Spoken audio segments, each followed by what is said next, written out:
Want your birds to live in the same cage together? Find out how to achieve that in this video. Hello everyone, welcome back to the Parrot Teacher. I'm Dave and today we are talking about caging or housing two birds together in the same environment. The last video covered initial bonding between two birds, so if you haven't watched that, I'd highly recommend that in this series. But if you're at the step where you want to basically get two birds to live together in the same cage, this is the video for you.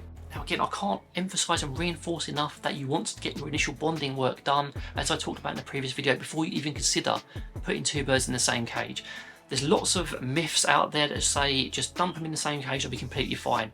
In some circumstances they might, in most they will not. It is really important to get the bonding process right, otherwise you can end up with injuries or even disaster, or two birds who never want to live together. Starting off with this process, you want to make sure that you have an adequate cage for them to share.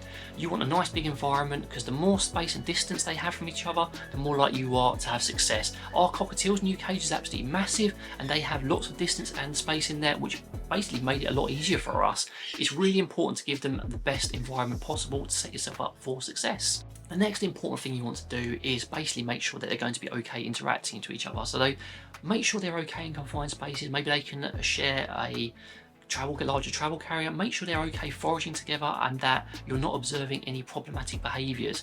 Make sure you're filming interactions so you are aware of any problems that may occur and that you can troubleshoot in their new cage. Equip their new cage properly. That means you want to have duplicate resources. You don't want them fighting over resources. So for each bird, they need to have their own water source, their own food source.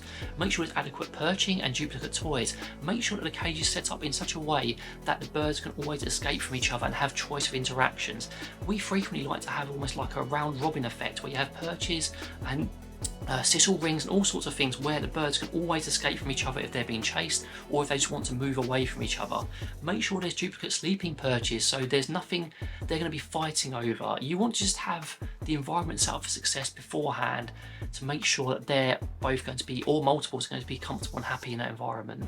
The next, the most important step is cage trials. You've done all your bonding, you know they're going to be okay, you know they're generally sharing and happy outside the cage. You want to do a cage trial. And a cage trial is basically where you put both birds in the same cage for a set period. We normally recommend starting for about 10 minutes. And in this, you need to supervise, you need to be there and ready. So you sit in front of that cage and you watch them and make sure that they're okay. And if the cage trial goes well, you can lengthen it and do it repeatedly. This is how you'll know they're going to be able to share the space. And over time, you want to be building them up for sharing a cage for an hour or more. At this point, you may be able to leave them for unsupervised cage trials. Just leave them for a couple of hours and then basically go off and just maybe leave a camera there if you want to set it up. These cage trials are the most important bits. Not only are you teaching them how to share the space, you're also observing very critically if they're going to be able to do so for extended periods. The biggest step is the overnight cage trial. This is a bit of a leap of faith and it is the one that always makes us nervous. You leave them overnight and see if they can share that cage space for an extended period. If they can and it goes well, awesome. You do it a few more times and then maybe you can introduce them for longer and longer until they're eventually sharing the same space and they're living together. If you have any setbacks or things do take a bit longer, just go back to your last successful step. This isn't a linear process. Sometimes they will be okay and other times they won't be. Make sure your environment is set up for success, and in my next video I'll be talking about general troubleshooting tips with bonding to help you out. If you have any comments or questions, I'd love to hear from you down below. In the meantime, take care and see you later.